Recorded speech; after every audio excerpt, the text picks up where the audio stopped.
is that they successfully persuaded the City County Planning Commission to block 2 rezoning requests from developers looking to build in their neighborhood. I think it's a huge win. Thank you. Yeah, gentrification, there's a big article about it in the Independent. Thank you so much. Good news. Yeah. Okay, if you could just mute yourself and sing along with Randa, and the words are in the chat box if you want to sing, or if you just want to listen, that's fine too. Okay. Woke up this morning with my mind stayed on freedom. I woke up this morning with my mind stayed on freedom. I woke up this morning with my mind stayed on freedom. Hallelujah, hallelujah, hallelujah.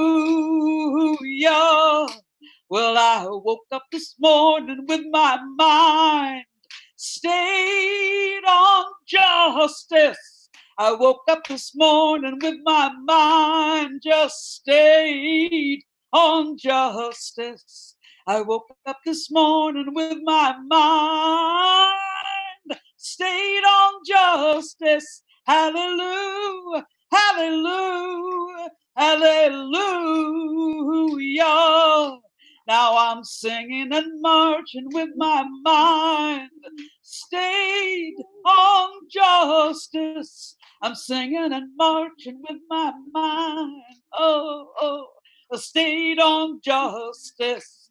I'm marching and singing with my mind stayed on justice. Hallelujah, hallelujah, hallelujah. Well, I woke up this morning with my mind stayed on freedom. I woke up this morning with my mind just stayed on freedom. I woke up this morning with my mind stayed on freedom. Hallelujah, hallelujah, hallelujah.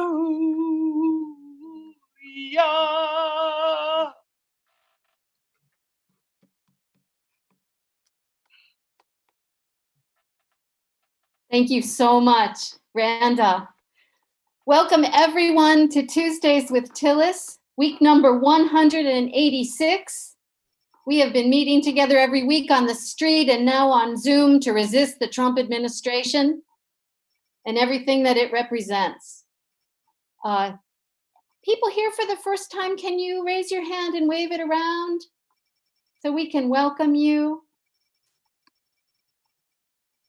Welcome, and if you're not on our newsletter list, or if you'd like to be on our email list to get the Zoom link, you can just put your email in the chat and we'll be happy to add you. I'm really excited about our topic today, and I've appointed myself as co-founder with Nancy Jacobs of this group. I've appointed myself lead organizer, and what that means is I'm kind of in a boat and I'm navigating according to stars. And the stars are the people who just keep showing up, and 2 of our great leaders who've been with us from the beginning, Elena and Cliff, have really been 2 of those stars, and they really made this happen today. Cliff, it was his idea, and Elena invited one of our speakers, Mr. Pittman, and I'm going to turn this over to Dr. Cliff Charles, who is truly a star that I navigate my thinking by these days, and a great friend to me and to Tuesdays with Tillis. So, Cliff, it's yours. Very good. Good morning, everybody. This is Cliff in Durham. And can you all hear me? Yes. In good shape? Very good. Excuse me. Well, our topic today is activism in the movement for Black lives. And as we all know, this past spring, the killings of Breonna Taylor and Ahmaud Arbery and George Floyd by members of law enforcement community refocused our nation's attention on the ongoing problem with the killing of unarmed Black people by the police. People all over the nation and the world marched and protested in support of the Black Lives Matter movement. We witnessed an outpouring of support for the movement from young and old and people of various racial and ethnic backgrounds, resulting in the single largest protest movement in the history of the United States. However, the movement has not been without its challenges and its complications. For instance, a relatively few individuals and groups with unwholesome motivations and violent actions have infiltrated the Black Lives Matter movement and allowed it to sometimes be miscast in the media. The president has attempted to sully the movement and provoke violent confrontations between protesters and his secret police. I refer to those secret police as gangrene, while also portraying himself as a protector of law and order. Now, locally here in the Triangle, we have some dynamic individuals who are actively involved in pushing the Black Lives Matter movement forward. And today, two of those dynamic individuals have agreed to join us today. Let me introduce them to you. First of all, we have one of our discussants, the speaker, Mr. Kerwin Pittman, who's a member of the Governor's Racial Equity Task Force, which is a 24-member group appointed by Governor Cooper and chaired by Attorney General Josh Stein and State Supreme Court Justice Anita Earls. The task force meets every 2 weeks or so and has 4 focal areas that include police management, law enforcement policies and practices, court interventions, and racial equity in post-trial convictions. Mr. Pittman is the founder and executive director of Recidivism Reduction Education Services, a program that works with high-risk offenders in need of cognitive behavioral interventions and/or substance abuse treatment. He also works with a group called Emancipate NC, an organization that supports North Carolina people as they free themselves from that mass incarceration and structural racism. And it should be noted that he is the mastermind of the Black Lives Matter billboard that we see erected in Pittsburgh, right next to that onerous Confederate flag.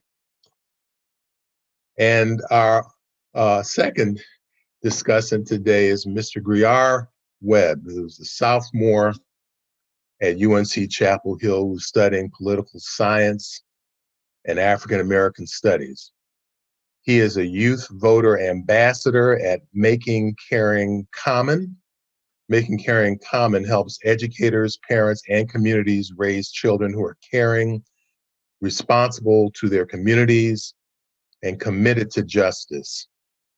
He is a commissioner on the UNC Commission for Campus Equality and Student Equity, which is tasked with regulating, producing, and executing actionable policy, recommendations, and ongoing dialogue centered around equal rights, anti-racism, and racial justice on the campus of the university.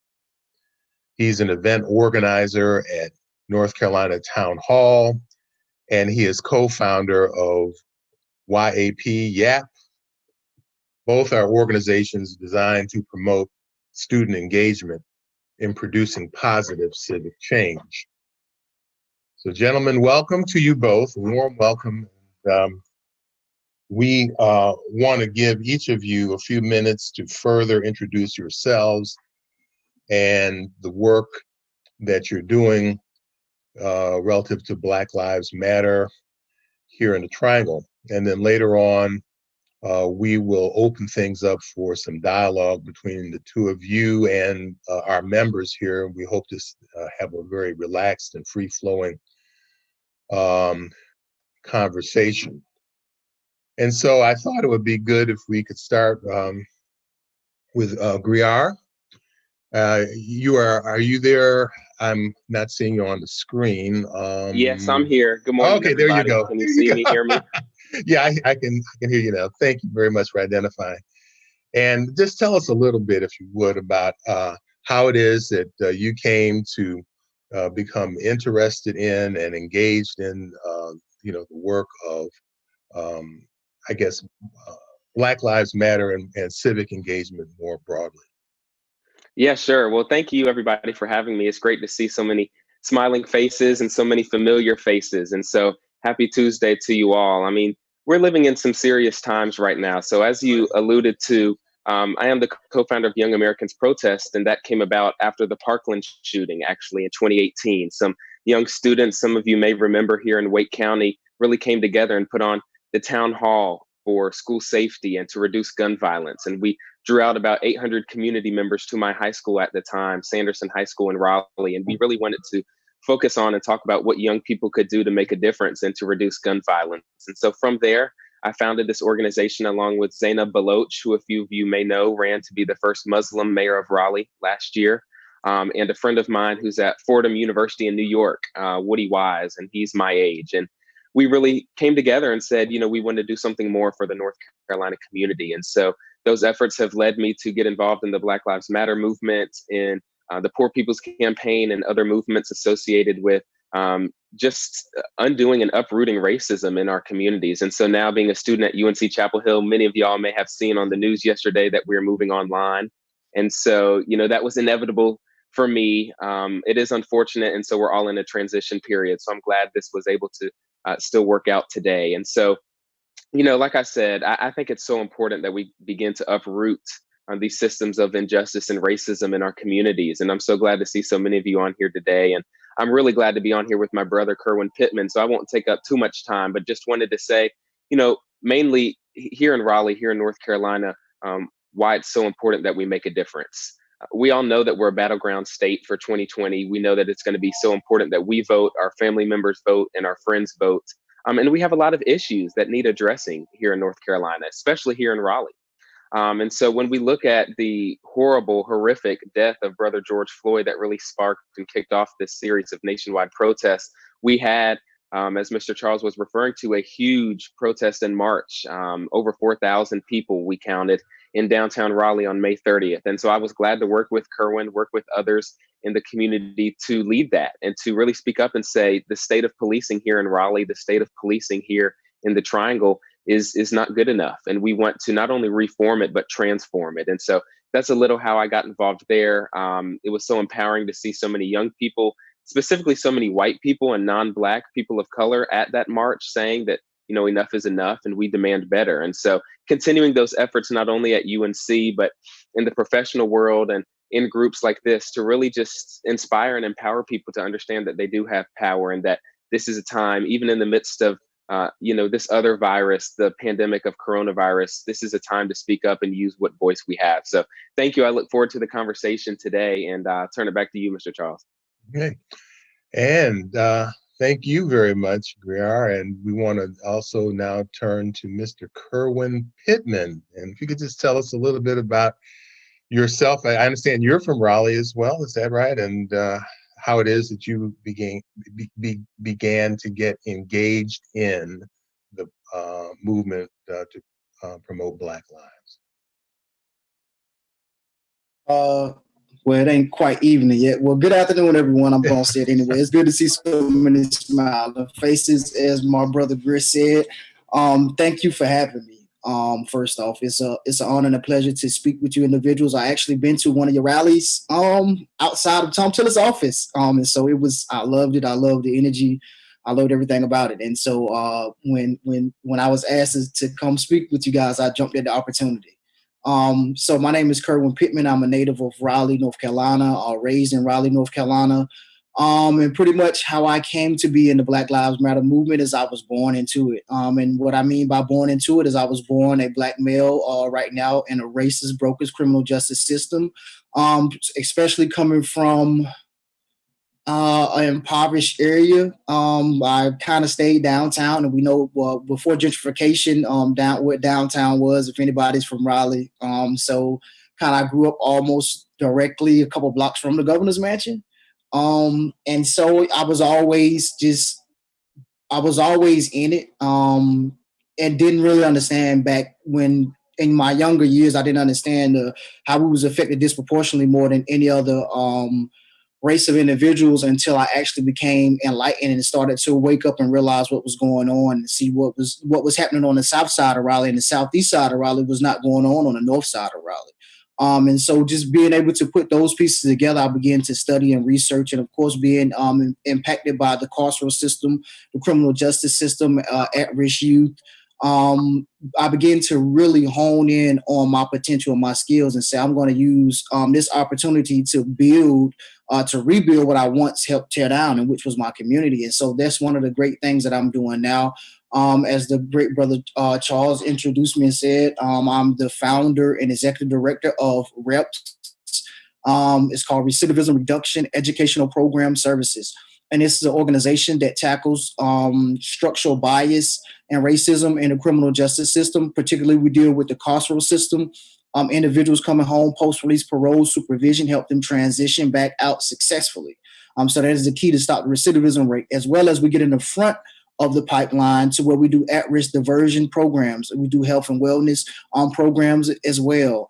I'm also newly appointed to the board of directors for Raleigh PAC, who's been doing a lot of the groundwork for years here in the city of Raleigh for Police Accountability Task Force.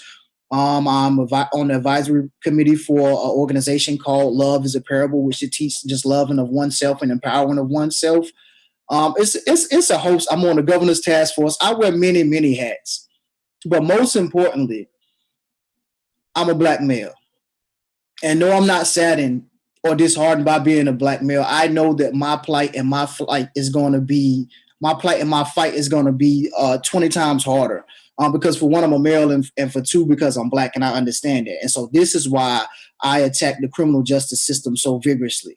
This is why I stay in the fight so adamantly. This is what keeps me up to 3 o'clock in the morning studying police use of force policies.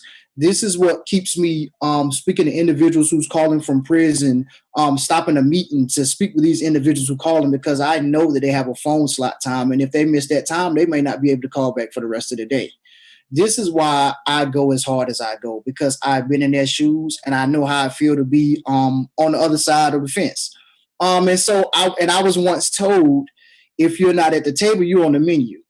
And so as you could see, especially my people coming from disproportionate positions, we've been on the menu for a long time. So now I'm at the table. So now I seek to bring about change. Hopefully with this task force, we're making recommendations, but not only through that, through my work, most importantly with community engagement. And so I thank you all for being on this call and hearing what we have going on in the Black Lives Matter movement. As my brother Gris said, we formed a coalition called Raleigh Demands Justice. A lot of our organizations was doing the work pre-George Floyd. So we was actually doing the work when Sohail Mujarrad was murdered right here in the city of Raleigh, when Akiel Dinkins was murdered right here in the city of Raleigh, when Keith Collins was murdered right here in the city of Raleigh. We've actually been boots on the ground before George Floyd. And though it is greatly appreciative that we had this renewal of zeal to join this fight after George Floyd's death, I told individuals, once this moment in time and in history pass, once the protesting stops, once the energy dies down, then what? So I always prepped individuals out there at the protesters, and I was out there consistently. I was out there when the statues came down. I was out there almost every day. So I always prepped them for next steps. So next steps is we have to change policy.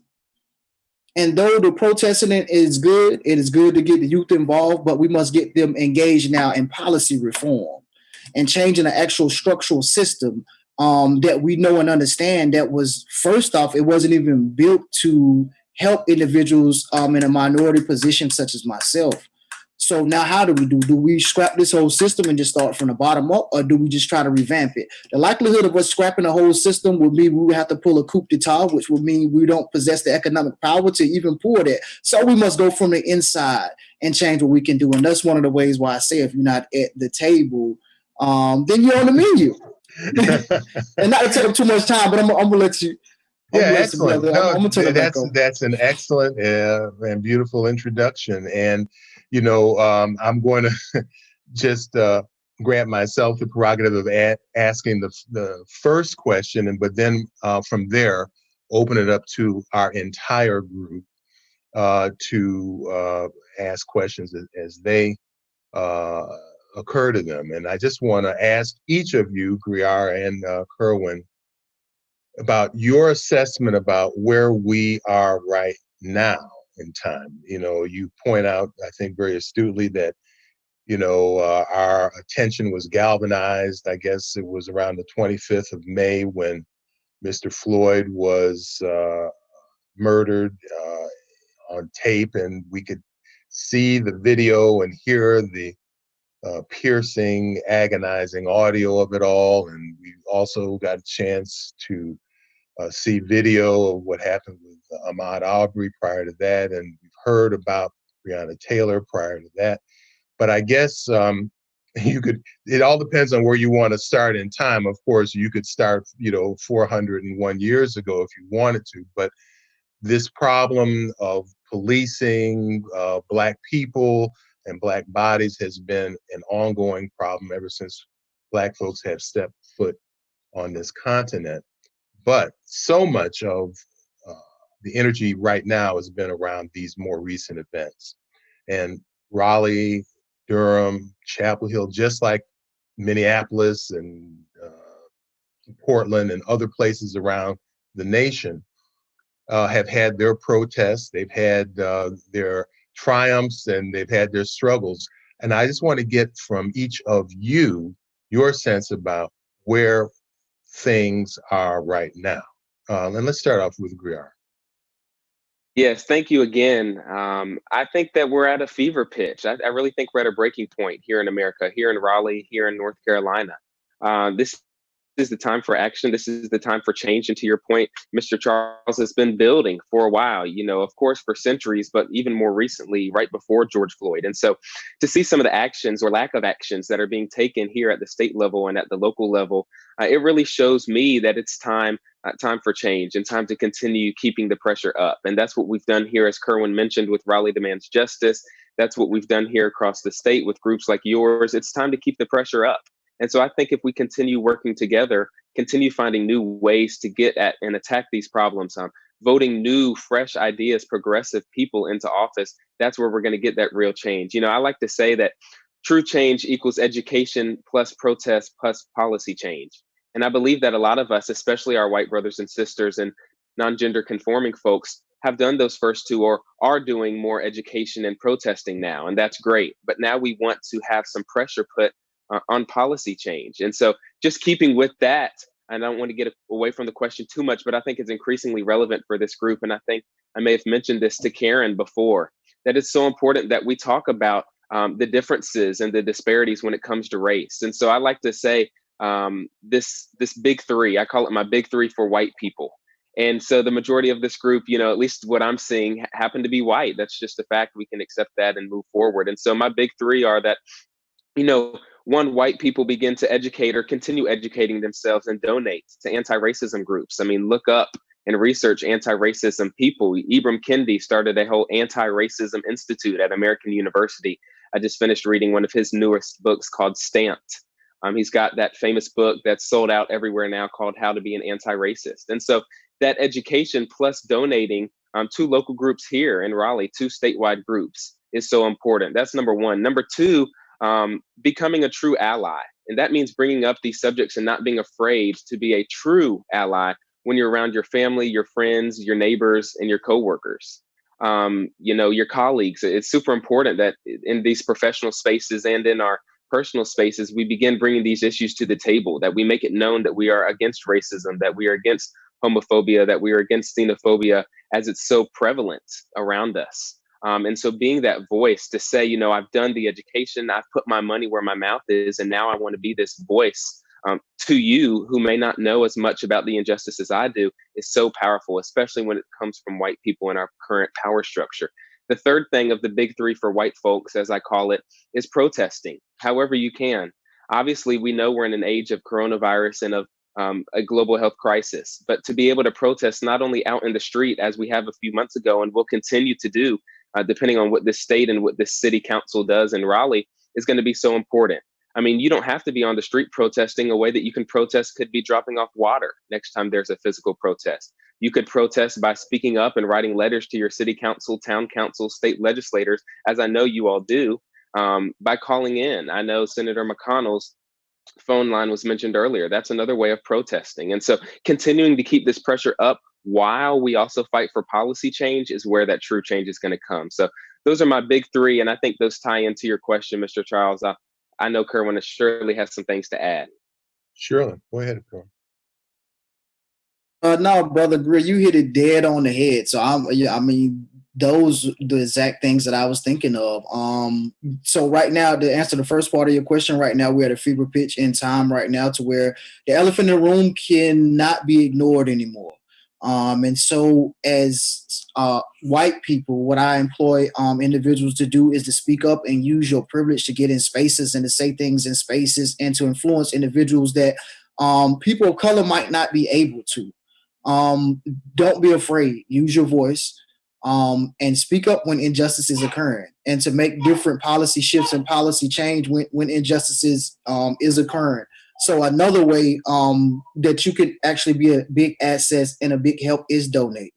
A lot of people don't know really unless they're actually out there boots on the ground that funds is definitely needed to progress a movement and keep a movement going as such. So even the protests that was going on in the city of Raleigh, people do not understand that it takes water. People needed water out there. People needed food out there for their sugar, because in the heat, we know your sugar is going to drop. So people needed food. People needed tents. It was a multitude of different first aid kits that individuals needed. But though, if you wasn't boots on the ground, you might not have thought, wow, these guys been out here been protesting for 7 hours straight. I know they thirsty.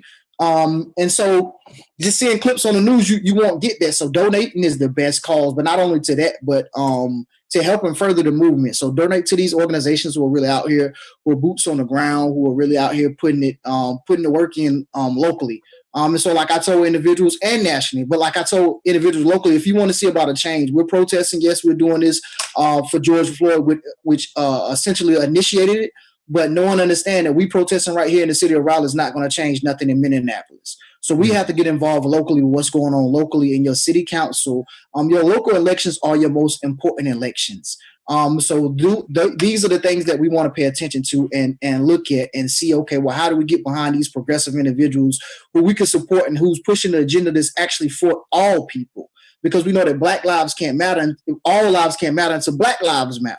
And so I say this all the time. And so, a lot of counter protesters will say, well, all lives matter. And I say, well, I feel the same way, but all lives can't matter until Black lives matter. So are you saying Black lives matter? And so they actually get mad at me, but not to go too much on a tangent and to kind of stick on your question. Another way that individuals can actually help further the movement is pretty much speaking those spaces. And so I'm going to stop right there because I could keep going, but I'm going to stop right there. Okay, well, I can see you are ready to roll, and you've been rolling, as a matter of fact. And I want to open this up to everybody, and I want to especially, as we say, privilege the voice of Elena Severio, because we know that you have been out there doing the work that a lot of us have not been able to get out and do, but you've been out there engaged in the streets at times with the people. And I want to open up to everyone, and particularly Elena, to ask any questions of Briar and Kerwin. Can I just make one statement? Absolutely. White privilege is a double-edged sword, right? We can use it. We can reach people that are in our circles that are afraid of those people. However, white privilege is also dangerous and can be, as we all know, used for freaking evil. So when people walk in these spaces that are white, always remember the message is Black Lives Matter. So you're not there to take over. You're not there to solve a problem. You're not there. What can I do? How can I serve? You need me to marshal? Fine. You need me to feed you? Fine. Please, please, please remember that white privilege is how you got ahead of people when you were building equity because the system allowed you to. People of color were just trying desperately to build equality. So I'm getting off my soapbox. Excellent. Excellent. Others?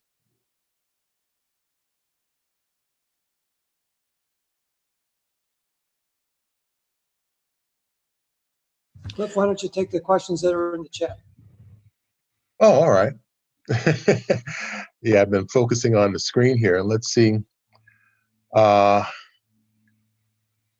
a lot that is being written in the chat, and I'm not sure. Can you identify which question you're talking about, Mike? The first one I think was Mary White.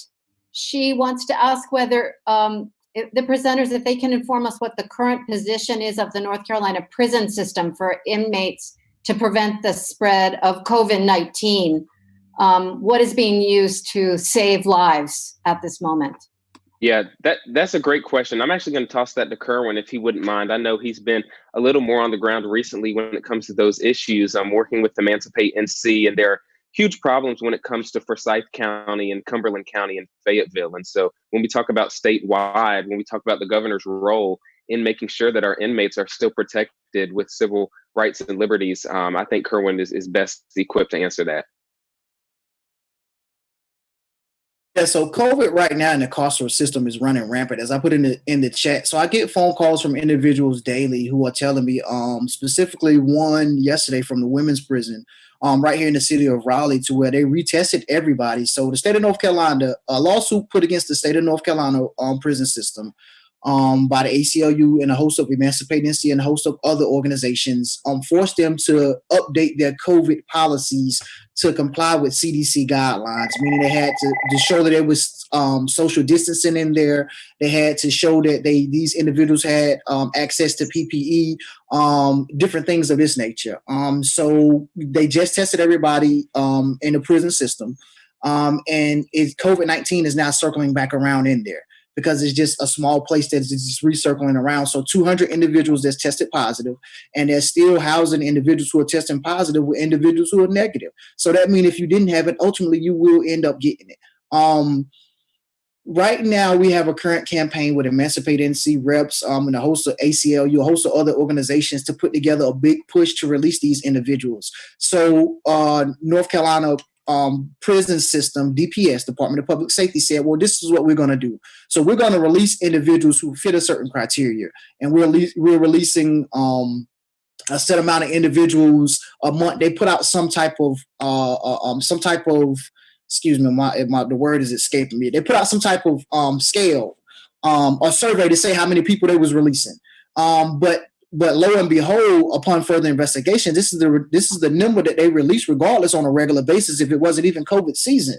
And so we have to be mindful of things like this. So right now, the current status with COVID in the prison system, it is running rampant, and these individuals dire and desperately needs our help because their lives actually depends on it. They can't social distance in there like we can. They can't go lock themselves in them houses when you're in a dorm that house 90-something people, a dorm that house 40-something individuals, and they're still doing transfers from prison to prison. So right now, we're currently in talks with those in position of power, such as Eric Hooks, who's actually chairman of my working group. So I know he said, I see this guy at multiple levels, but that's what you do when you're a freedom fighter. So we're currently in talk with these individuals to try to come up with different ways to hopefully push to release more individuals. Just let them go. let them go. I mean, that's the only thing that makes sense to me. I don't know about anybody else, but yeah, I don't. But that's what we got going on right now. Okay. Now, another question that I see in the chat, I believe is from Liz Evans there. It had to do with the matter of evictions. And you, I think, looked like you began addressing it in the chat. But there was, I think, the observation more broadly that the matter of Black people's engagement with the criminal justice system is tied up in Black people's engagement with multiple systems and the institutionalized problems and discrimination that occur with housing and education and healthcare and so on, and how they all interact with one another. And so I guess it is against that backdrop that the question arose about what, if anything, is being done to assist preparing people for the possibility of evictions. Can either of you speak to that? Sure, I can speak briefly to that. Like I said, I'm not super ingrained into that space, but I've definitely done some research recently when it just comes to the coronavirus response of North Carolina in general. I know a deadline just passed, and they're still working with the Department of Health and Human Services for some of the understandings. I see in the chat, yes, thank you so much. There's that date, in order that no evictions will be heard prior to August 23rd. After August 23rd, there's going to be a need for a revamp of pressure to be put when it comes to protecting, again, the civil rights and the pursuit of happiness when it comes to those who may possibly be evicted after that date, excuse me. We have worked, I know some of our groups, as well as Kerwin, who sits on that racial equity task force, have spoken with the judicial branch. They've been very receptive to what we've had to say. And so while we are focused on police brutality and issues here in the Triangle, we want to make sure that those Triangle residents and citizens have their voices heard when it comes to things that are out of their control, when it comes to this pandemic and when it comes to paychecks and being moved out of their houses. And so we constantly do research and are constantly monitoring that. Again, stay tuned for that August 23rd date. And again, I'll follow up many of these comments in the chat with Karen or with someone else with an email with many of the groups that are issue specific, so that I don't speak over them. That's great. That's great. Let me encourage people who are putting things in the chat. The idea here is we want to directly engage Kerwin and Griar with questions. And so feel free to actually articulate those questions here, in addition to writing them out. So unmute yourself so that you can speak. I have a question. I recently retired from a program that worked with women in prison at the maximum security prison. It was a community literacy program. So I would love to hear more about post-release, what's available, particularly for mothers and children, since that's a key primary issue for women in prison. 80% of them are mothers. And if we could just hear more about what's available in Raleigh in particular, that'd be great. Sure. I'm going to toss that over to Kerwin. Kerwin, do you want to talk a little bit about that and reentry? Yeah, so I can speak specifically to that. So I just, about a few months ago, about 6 months ago, I just was connected with a lady who runs a nonprofit called Pharaoh's Daughter, to which she actually helped individuals coming home post-release parole, particularly females and their children, take them in. So what she actually does as well is she actually, if a mother's incarcerated while she have a baby, she actually take care of the baby until the mother come home and actually put her in the program once she's released to actually get her back on her feet. And so it's a great program, and it's right here locally in the city of Raleigh. I think it's right on the outskirts of like Raleigh leading into Durham, but that's the specifics I can get into later. But anybody, please feel free if you have any questions about anything outside of this time space that we do have, please feel free to reach out to me. I'll put my number in the chat, my email in the chat. my website. Please, if you have any questions and I can help direct you and connect you with any type of individuals, then I will. So please feel free to reach out to me. And the Emancipate NC group is, I think, a particularly strong group when it comes to the matter of bail reform, ending youth confinement, subverting structural racism, and addressing the matter of restorative justice. And so Kerwin's group Emancipate NC is one of the mechanisms that's going to address that issue. Thank you. Others?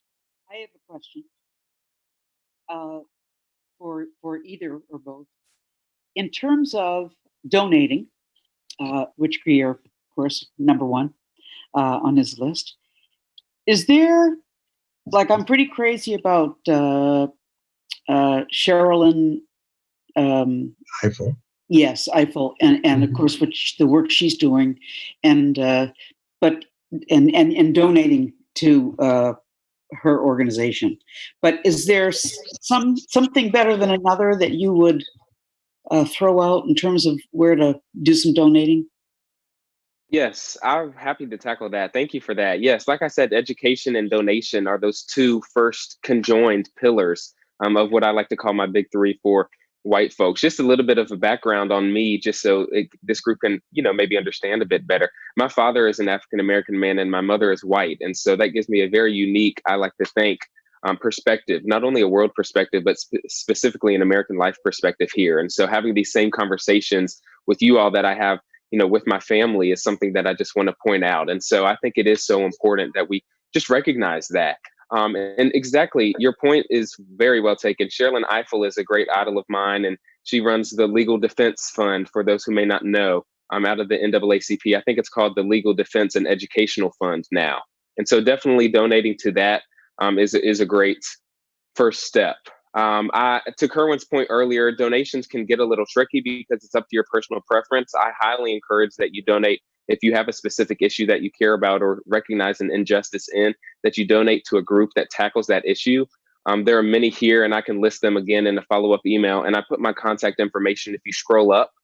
Please reach out to me on social media. I'm on Facebook, LinkedIn, Twitter, and Instagram, and I can give you those issue-specific organizations that I may choose to donate to. But when it comes to the national level and when it comes to issues of police brutality, of course, the NAACP is a historical group. Ibram Kendi has a list. If you look up, I think if you type into Google Ibram Kendi donation, he has lists of groups that he donates to. Again, that's the author of How to Be an Anti-Racist. And, I can't think of any off the top of my head. When it comes to police brutality, Minneapolis had a fund to continue supporting their defund efforts. I know in New York, Los Angeles, Chicago, and Minneapolis, there's kind of been a revamping in protests. And so to Kerwin's point earlier, people still need water. People still need things on the ground. Movement for Black Lives is an excellent one. I see that in the chat. So any of those, also going to, like I said, Sherilyn or Ibram's pages and looking for some of their lists of groups that they donate to, I'd recommend that. I hope that answers your question. Good. As well as, and just to chime in, some groups that are here locally, such as myself. So Recidivism Reduction Educational Program Services is a 501c3, meaning that this is tax deductible donations.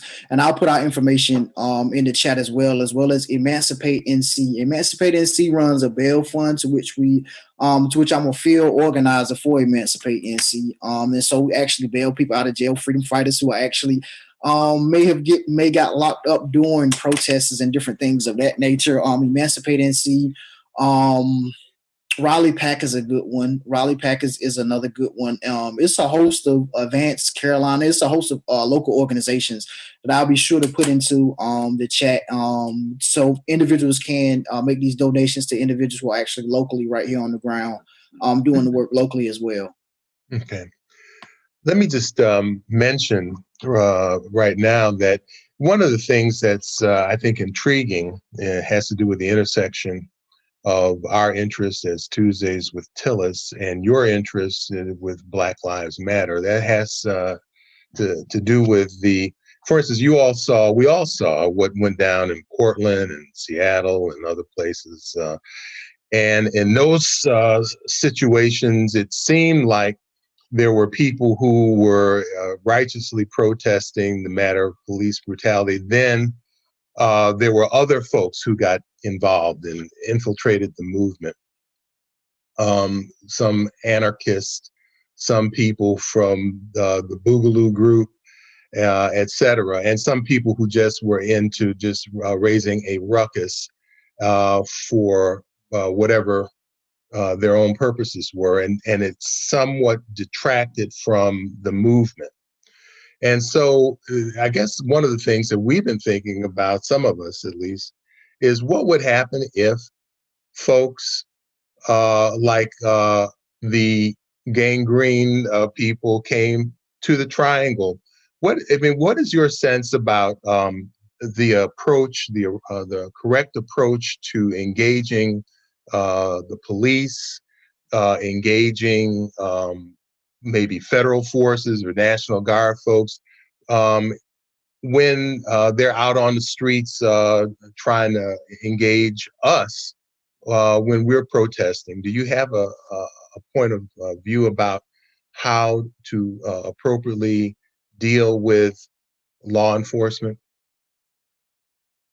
Yeah, that's a great question. I can definitely answer the first part, and I would just be speculating about the second part because, from my understanding in my conversations, both Governor Roy Cooper and the mayor of Raleigh and the Triangle areas have said they would not, allow federal forces here. But again, who knows what will happen there as we get closer to the election and this Tangerine in the White House has more tirades. But I'd like to firstly state that when you reflect on this movement since George Floyd and you talk about the violence, or people want to talk about the riots, the true violence started when Officer Derek Chauvin had his knee on George's neck for over 8 minutes. And so that's where the whole conversation needs to be structured around. And so these, media stories, as you alluded to, Mr. Charles, and these, little bits and attacks that, hey, these things are violent and always have been, is just not the case. And to your point, we had Boogaloo and other members of white supremacist organizations downtown in Raleigh when those big protests were happening, and they're on videos kicking in doors and busting glass. Let's not even forget that before those protests were the mainly men, white men with the arms just galore going into the subway. I'm sure many of you saw that viral picture and being so intimidating to a store owner. Guns aren't even allowed in mass group protests under North Carolina law. And so that was allowed, yet the police are saying that they felt threatened by, a multitude of many colors of people on the night of the George Floyd protests. And so, of course, that's unfortunate and wrong and unjust. So to answer your question directly, Mr. Charles, and I think Brother Pittman can definitely go more into detail about how to respond to police who may be aggressive. We know that there were some police, I was down there, Kerwin was down there, that were antagonistic on the night of the George Floyd protests. Most certainly. You can see that in multiple videos. Now, it's very important to state that we need to be cognizant of these things going forward, right? And so if a protest like this were to happen again in that scale, it's important that we reflect on what we can do. And so that's where I would just toss it to Kerwin, as he stayed, I think, a little later than I did on that night and saw some of those antagonistic practices by the police. But I think that's an important question that we should directly address, Kerwin, is as we go through these protests and we have these events of many people and these police coming, in an intimidating way, how do we respond by still being peaceful protesters? Yes, that's a great question. So, the first protest that the city of Raleigh had on the day of May the 30th, me and Greer are actually one of the key organizers of that protest, in which it was an estimate 5,000 individuals showed up to downtown. With protests, you have to be careful, from what I'm learning, of that scale and that magnitude. So the day before the protest, the day of the protest, Raleigh Police Department liaison, a guy by the name of Michael Bowell, gave me a phone call and said, hey, I want you to know that it's individuals who are coming to this protest. We're receiving word that they're coming just to antagonize, to loot and tear up stuff. And I told him, I said, yeah, I was aware, because I got the intel 3 days before he had even called me and told me about it. And so I said, yes, I'm aware of that. He said, well, is there anything that you guys need from us? The police, pretty much what he was saying. I said the only thing we need from Raleigh Police Department is for them not to antagonize individuals, and everything will be okay. And of course, that right there did not happen at all. once I led the protest in the march around the corner, by the time we came back up by the Justice Building from Fayetteville Street, by the time we came back to the original spot after about maybe an hour, this was not the same crowd that originally started out with. And so I was aware that it was individuals who was out here just to antagonize and to actually tear down and take from the message of why we was even out here to begin with.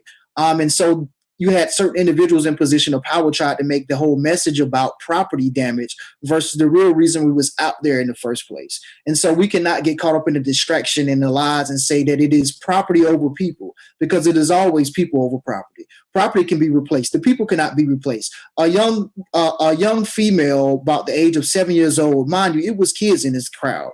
She was tear gassed. She was actually hit with, an elderly woman was tear gassed, and the tear gas canister actually burnt her leg.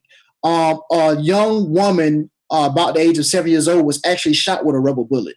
So to shoot rubber bullets and tear gas crowds of innocent people who are just exercising their constitutional rights is totally unconstitutional. And they have the nerve to talk to me about property damage when you actually have severe and scarred this young woman for life and potentially that's a whole, I'm not even gonna go, but anyway, so I knew that we had individuals coming out to antagonize. So now what we're doing now is we're recruiting more marshals. And marshals are individuals who are at the protest who stop the traffic, who actually look out for potential individuals who might be a problem and a threat.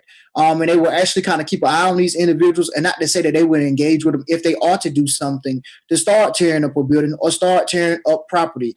Because I always implore the marshals to not engage with these individuals if they are doing this. Just keep an eye on them to make sure that they are not harming other individuals in the crowd. So this is what we're keeping an eye out for, because as I said earlier, property can be replaced. And though I do not promote at any protest and rally the tearing up of individuals' property, because that's not why we're out there in the first place.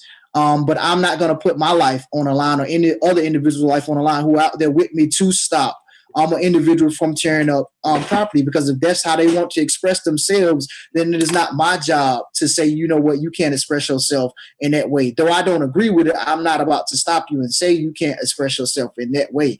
So my main thing is when I'm at these protests is I look for individuals who are potential threats to the crowd. So we know and understand that at these protests, it is a great chance and likelihood to where you can have mass casualties for individual groups such as the Proud Boys, who was in attendance at our protests. But my team kept a close eye on these individuals.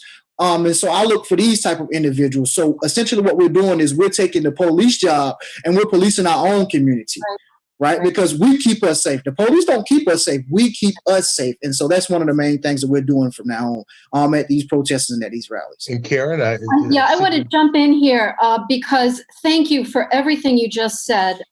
Clearly the looting that's been going on is the looting of Black people by white people for 400 years. And we understand that. And we also understand who the peaceful protesters are. I'd like to invite both of you to join us. We have petitioned Ready the Ground. You know about them. They're a wonderful martial organization, a nonviolent resistant organization, and they're going to be doing a training for Tuesdays with Tillis so that we can join your marshals and be trained to do it. And I'd like to invite both of you to, it's going to be a Sunday in September. I'll send you the link and then you could invite people. We have been good at a certain kind of street protest, but if Trump contests the election, you know, all kinds of shit could come down, and we want to be ready for that. And we're not going to be leading that. We're going to be following young leaders, and especially Black and brown leaders in that. Today there was an article about how protests to really resist the Trump administration have been harder to attract people than the Black Lives Matter protests. But I'd be really interested in your thoughts about what I just said, and also, don't you think maybe we could get like hundreds of thousands of people on the street so that we could be safe and keep each other safe in the event of a coup by Trump? Yes, that's a great question, Karen. If I could just speak to those points quickly and want to be respectful of everyone's time. Firstly, the martial piece is very important. Okay, I want everyone to recognize and understand that the peaceful, nonviolent marshals is so important. Kerwin had many stationed at the event in downtown Raleigh, and the North Carolina Central University Law School reached out to me a few months ago and said that they were beginning to train their students, their law school students, in becoming peaceful marshals as we move closer to November. So that work is being done and should continue to be done. And so I'd love any information you can send me on that, Karen, that we can blast out. Also, when it comes to policing and when it comes to what the governor and what city councils can do, I'm just reading through the chat now and I see a comment about the governor's office and I saw a comment about city council. Just wanted to take a brief moment of personal privilege here to state out for Raleigh folks, Chapel Hill folks, Durham folks who may be looking to Raleigh for leadership on this. Raleigh actually just as of this year instituted a police oversight board. It's called the Raleigh Police Advisory Board, and I'm the youngest member on that board. And so right now we don't have any power to investigate officers, to hear community grievances, to subpoena anyone, or to recommend fruitful policies. All we are there to do is really just look through the policies that are online, which I can do from this bed behind me. And so when we talk to these leaders, we want to talk to them about substantial ways to act. And so these comments, as it pertains to college reopening, as it pertains to other acts of injustice, as it pertains to Donald Trump, we really need to hold our leaders accountable with tangible, substantial action. And so again, for that third way of protesting, specifically for our white brothers and sisters, to be able to, call up or email the governor's office, call up or email, the mayor of Raleigh and say, this isn't good enough. We've heard from people involved and we want to take their lead, to Karen's point, and this is not good enough for change. We really need transformation of police, or we really want everyone on the task force, everyone that wants to be trained in nonviolent marshaling to have that at a state level. And so it's so important that we continue to hold them accountable with specific policies that these groups on the ground are recommending. And so circling back to the Marshall point, I don't know if Kerwin had anything to add, but just circling back to the Marshall point, that is a super important point. I know that people in the Raleigh, Durham, Chapel Hill areas are looking into that and are training, but I'd love to see that become more widespread. So I'll follow up with you, Karen, with information regarding that. And to just piggyback off what Chris said, the Marshall point and the Marshall training is definitely needed. So if you could please send me the link as well, so I could blast it out to my list of individuals as well. And I just want to say one thing before the time get out here, because I want to be sensitive to everybody's time. I know you guys are probably hearing a lot about defunding the police, and so a lot of individuals do not have a real strong grasp of what we mean by defund the police. And so I wanted to clarify and clear it up with everybody. So when we speak of defunding the police, we speak of a reallocation of funds. We do not speak of just equipping them, taking all their money and equipping them with sticks and stones to fight crime. Though we know and understand that it would still be crime, and though we know and understand that it does not take militarized weapons to be used against the own people who are sworn to protect and serve, particularly those in the minority community. So when we say defund the police, we mean a reallocation of funds. So we're going to take some of these militarized weapons, the money for this militarized weapon that you're receiving, and we're going to put these into social services, such as an organization called Cahoots, or organization called STARS, to which as it actually deploys a social worker, a medic, to a scene in a van versus calling the policeman when somebody's dealing with a crisis situation. And so we know that when law enforcement deal with individuals with a crisis situation, it's more likely that they will be killed. So this is what we mean by a reallocation of fund, and this is a short synopsis of really what we mean by defunding the police. Not equipping with sticks and stones. We mean just a reallocation of funds to different places that actually work. Wow. That's a great. If I could just piggyback quickly, I was just going to say very quickly to Michael Eisenberg's point, as well as from Chapel Hill, the comment, there used to be a peer mediation training in middle school and high school so that peers could really serve as friends and comrades to their fellow peers. That is not a program that we have in Wake County anymore. I'd like to see that brought back. But to Kerwin's point today, here's a perfect example of how we can all get involved for those that live in the Triangle community. We have made recommendations. We actually made a list of 7 demands to Raleigh when it comes to policing and police reform and transformation. One of those demands was a separate mental health unit that could respond to issues of homelessness or mental crisis when a weapon is not involved. Instead, today, this evening, Raleigh will be voting to create a police homelessness unit and a police mental health unit that will respond officers with their firearms and in their uniforms to respond when homeless people are in crisis, even if they don't have a weapon. And so, of course, I'm seeing, head shakes and hands up. How ridiculous is that? It's not what the community's been asking for. It's another example to me of how this, soft liberalism continues to pervade some of our most diverse cities. And so a way that you can get involved after this meeting later today is send an email to all of the Raleigh City Councilors. I'm not sure of their website, but I'm confident you all can find it, and email them and say no to it's called the Police Homelessness Mental Crisis Unit. And you just say no. You can say that the Raleigh Demands Justice Coalition has been opposed to that and gave you an alternative, and this is not what communities of color need to see. You can also do a social media storm for those that are on social media, and find ways to tag them using the @ symbol on your phone, and tag all of the Raleigh City Councilors. They have Twitter. You can say, I was in a meeting and heard this was going down tonight, and I'm opposed. And so those are the ways that you can take those really small actions and those really small ways that these leaders say, hey, we're providing something for the homeless. We're providing something for those in crisis. And it's not our usual response, so that's good enough. And to really stand up and say no. And I didn't mean to cut you off, Karen, but I just think that's an important point that needs to be made. And that's something that we can do right now. There it is, right there in the chat. City of Raleigh. Tonight. It's tonight. Wow, the time has just sped by, and already we're now at 12:30, and we've got to wrap things up. But I can't tell you how grateful we are to Griar and Kerwin for just sharing so much of your knowledge and your passion and your vision for how it is that we can promote the liberation of Black people and promote Black lives. Thank you so much for the work that you do and the contributions that you've made today. And we're going to be looking forward to continuing to engage you in the future. Thank you again. Thank you. Thank y'all. Thank y'all for having us. That you'll come back. We're going to be, I hope you'll join us if you can for our closing song and closing. That's been our habit for 186 weeks. So we're going to do that. But I really hope that you'll come back. You're both amazing, and thank you. Thank y'all. So we can all mute ourselves, and Michael Flaherty is going to lead us in Vote 'Em Out.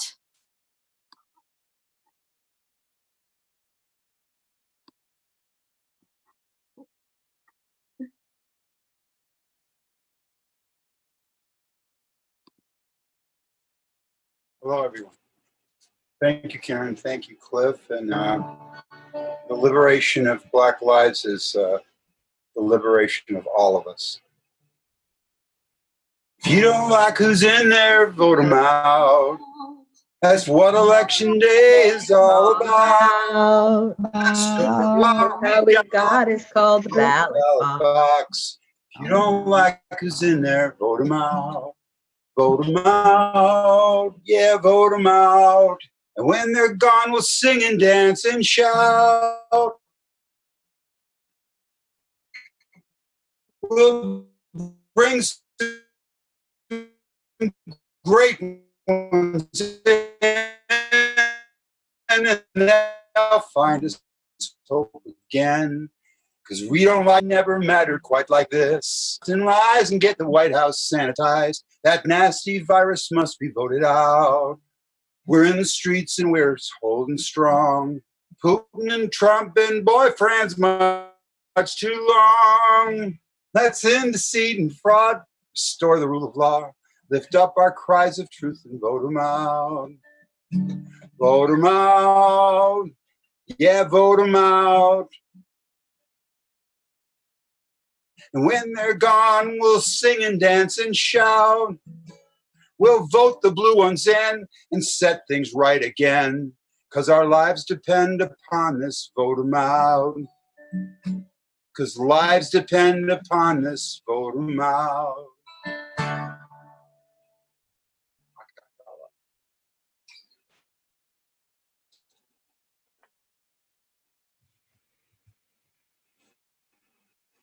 Yes, lives depend. See everyone, thank you. Thank you. Have a good week.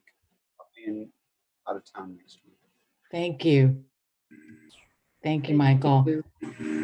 Thank you all.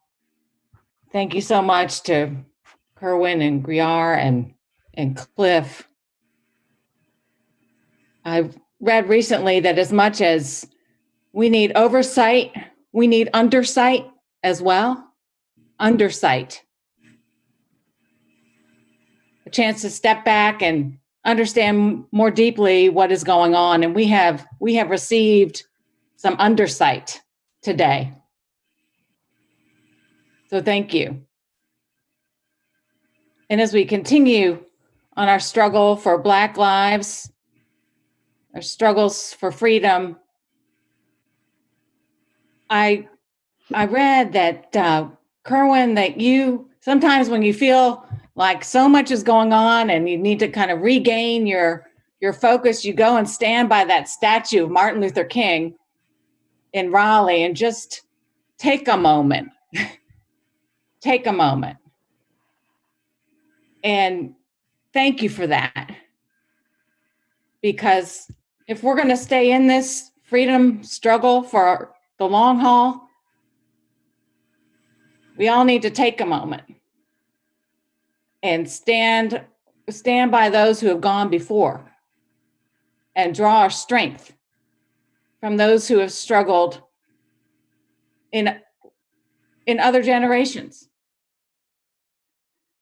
There's an ancient indigenous belief that I've been thinking about. The Sami people believe that Earth is a kind of a mirror where those who have gone before are actually standing upside down, and we are standing, our feet are on their feet. So soul to soul, SOLE to soul. Over generations, over centuries, we are standing on those who have gone before. So as we settle in and distill and take in all that we have just heard and been inspired by this past hour, perhaps all of us can go and stand in a place that gives us strength for the long journey, that we might be the ancestors that we want to be to those who come after us, and that we might march on in the near and distant future, knowing that we are part of the long arc of the history for freedom and justice. So forward together. Not one step back. Forward together. Not one step back.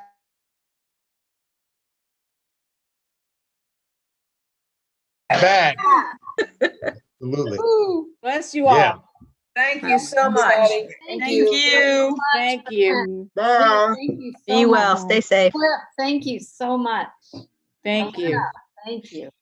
If I don't have your email address, put it in the chat before you go. I'm gone.